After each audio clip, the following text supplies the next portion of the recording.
ತಂಡ ಹೊಡೆದ್ಬಿಟ್ರ ಅವ್ರು. ನಮಗೆ ಗೊತ್ತಾತ ಲೆಕ್ಕ ಕರಿತ ಅವಂಗ ಕ್ಯಾಪ್ಟನ್ ಟಾಸ್ ಗೆದ್ದಾಗ ಏನ ಸಣ್ಣ ಹುಡುಗರಿಗೆ ಚಾಕ್ಲೇಟ್ ಕೊಡ್ಸ್ಬೇಕು ದೊಡ್ಡದಾಗ ಖುಷಿ ಆಕಾರಲ್ಲ, ಆ ರೀತಿ ಖುಷಿ ಆಗಿದ್ದವ. ವಿಷಯ ಏನಂದ್ರೆ ಟಫೆಸ್ಟ್ ರೈವಲ್ರಿ ಮತ್ತು ಏನೇನು ದೊಡ್ಡದಾಗಿ ಈ ಒಂದು ಇಂಡಿಯಾ ಪಾಕಿಸ್ತಾನ ಮ್ಯಾಚ್ ಬಗ್ಗೆ ಹೇಳ್ತಾರಲ್ಲ, ಅದನ್ನೆಲ್ಲ ಹೇಳೋದು ಕೇಳಿದಾಗ ಏನು ಹೇಳ್ತಾರೆ ಇವ್ರು ಅನಿಸ್ಬಿಡ್ತೈತೆ ನಮಗೆ. ಯಾಕಪ್ಪ ಅಂತಂದ್ರೆ ಈಗ ಆಸ್ಟ್ರೇಲಿಯಾ ಮತ್ತು ಇಂಡಿಯಾದದೊಂದು ಬಾರ್ಡರ್ ಗವಾಸ್ಕರ್ ಆಗಿರ್ಬೋದು, ಯಾವುದೇ ಒಂದು ಸರಣಿಗೆ ಸಹಿತ ಆಗಿರ್ಬೋದು, ಅದು ಮಸ್ತ್ ನಡೀತೈತಿ.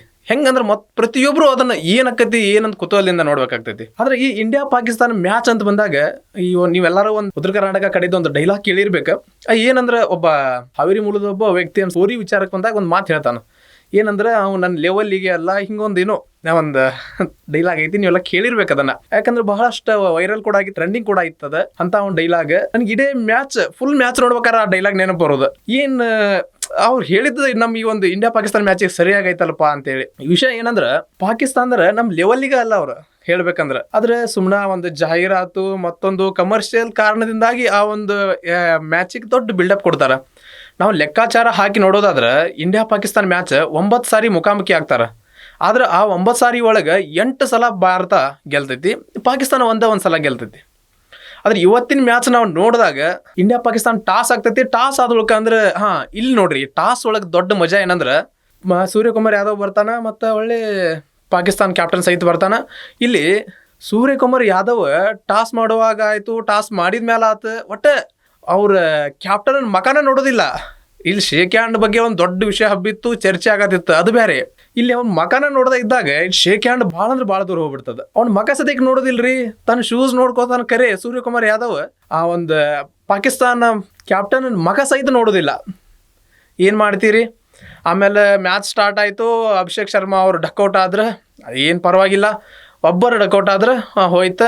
ಆದ್ರೆ ಅಲ್ಲೇ ಇದ್ದಂಥ ಇಶಾನ್ ಕಿಶನ್ ಹಿಂಗೆ ಜಜ್ಜಿದ್ರಂತಂದ್ರೆ ಪಾಕಿಸ್ತಾನ ಇನ್ನು ನೆಕ್ಸ್ಟ್ ಮ್ಯಾಚ್ ಇಂಡಿಯಾ ಜೊತೆ ಆಡುವರೆಗೂ ಸಹಿತ ಅವ್ರ ಆ ತಲಿಯಿಂದ ಇಶಾನ್ ಕಿಶನ್ ಹೊರಗೆ ಹೋಗೋದಿಲ್ಲ.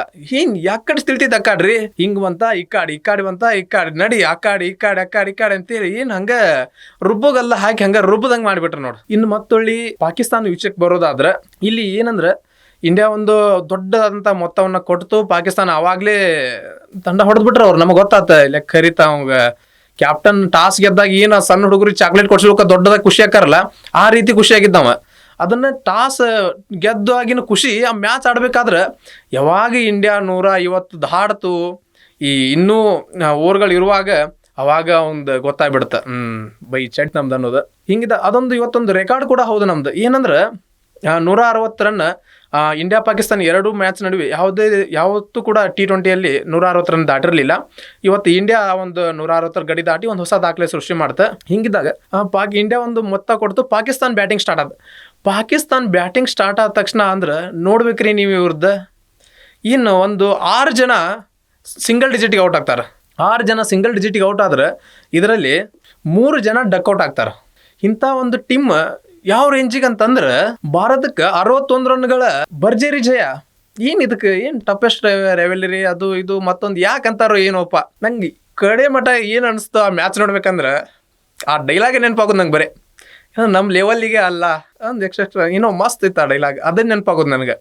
ನಮ್ಮ ಲೆವೆಲ್ಲಿಗೆ ಅಲ್ಲ ಇವರು ಅಂತೇಳಿ. ಇನ್ನು ಪಾಕಿಸ್ತಾನದ ಜೊತೆ ನಮ್ಮ ಭಾರತದ ಬಾಲರ್ಸ್ನ ನೋಡೋದಾದ್ರೆ ನಾವು 7 ಜನ ಬಾಲಿಂಗ್ ಮಾಡ್ತಾರೆ. ಅದ್ರಾಗ 4 ಜನ 2 ವಿಕೆಟ್ ತಗೋತಾರೆ. ಇನ್ನು 3 ಜನದಲ್ಲಿ ರಿಂಕು ಸಿಂಗ್ ಒಬ್ರು. ರಿಂಕು ಸಿಂಗ್ ಬಾಲರ್ ಅಲ್ಲ ಅಂತ ಎಲ್ರಿಗೂ ಗೊತ್ತ. ಆದ್ರೂ ರಿಂಕು ಸಿಂಗ್ ಅವ್ರಿಗೂ ಈಗ ಕೆಲವೊಂದಷ್ಟು ಮ್ಯಾಚ್ ಒಳಗೆ ರಿಂಕು ಸಿಂಗ್ ಅವ್ರಿಗೂ ಬಾಲಿಂಗ್ ಕೊಟ್ಟಿದ್ದು ಉಂಟು. ಹಂಗೆ ತಗೋಪ ನೀನು ಹೋಗಿ ಅಂತೀನಿ, ನಿನ್ಗೂ ಅವ್ರಿಗೂ ಬಾಲಿಂಗ್ ಕೊಟ್ರೆ ಅವ್ರು ಚಲೋ ಬಾಲಿಂಗ್ ಮಾಡಿದ್ರೆ, ಯಾವ ವಿಕೆಟ್ ಬೀಳಿಲ್ಲ ಕರೆ, ಆದ್ರೆ ಚಲೋ ಬಾಲಿಂಗ್ ಮಾಡಿದ್ರೆ. ಇನ್ನು ಉಳಿದ ಇಬ್ಬರಿಗೂ ಒಂದೊಂದು ವಿಕೆಟ್ ಬಿದ್ದು ಹಿಂಗ ಯಾರು ಬೇಕು ಅವ್ರ ಬಾಲಿಂಗ್ ಕೊಟ್ಟರು. ತಿಲಕ್ ವರ್ಮಾ ಸಹಿತ 1ನೇ ಬಾಲ್ ಒಳಗೆ 1 ವಿಕೆಟ್ ಹೋಗಿದ್ರೆ ಪಾಕಿಸ್ತಾನ ಏನು ಉಳಿದೈತೆ ಪಾಕಿಸ್ತಾನದೊಳಗೆ? ಅವ್ರ ದೇಶದಲ್ಲೂ ಏನಿಲ್ಲ, ಅವ್ರ ಒಂದು ಟೀಮ್ ಒಳಗೂ ಏನಿಲ್ಲ. ಈಗ ನಾಳಿಗೆ ಗೆದ್ರೆ ಒಳಗೆ ಬರ್ತಾರೋ ಹೊರಗೆ ಹೋಗ್ತಾರೋ ಅದನ್ನ ನೆಕ್ಸ್ಟ್ ನೋಡೋಣ. ಆದ್ರೆ ಪಾಕಿಸ್ತಾನ ಒಂದು ಆ ಬಿಲ್ಡಪ್ ಏನೈತಲ್ಲ, ಆ ಬಿಲ್ಡಪ್ಪಿಗೆ ಸ್ವಲ್ಪ ಆದ್ರೂ ಆ ಒಂದು ಯೋಗ್ಯತೆ ಇತ್ತ ಅಂತ ನಂಗೆ ಅನಿಸ್ತೈತಿ. ಯಾಕಂದ್ರೆ ಇವರು ಆ ಬ್ಯಾಟಿಂಗ್ ಸರಿ ಇಲ್ಲ, ಆ ಬಾಲಿಂಗಲ್ಲಿ ಏನೋ ಒಂದು ನಡೀತ. ಆ ಹೊಸ ಬಾಲರ್ ತೊಗೊಂಬಂದಿದ್ರು ತಾರಿಕ್ ಅಂತೇಳಿ, ಅವನಂತೂ ನೆಕ್ಸ್ಟ್ ಲೆವೆಲ್. ಹಾಗೆ ಈ ಒಂದು ಇಂಡಿಯಾ ಪಾಕಿಸ್ತಾನ ಮ್ಯಾಚ್ ಬಗ್ಗೆ ಅವ್ರು ನಮ್ಮ ಲೆವೆಲಿಗೆ ಹೌದಾ ಅಲ್ವಾ ಅನ್ನೋದ್ರ ಬಗ್ಗೆ ನಿಮಗೆ ಏನು ಅನಿಸ್ತೈತಿ ಕಮೆಂಟ್ ಮಾಡಿ ತಿಳಿಸ್ರಿ.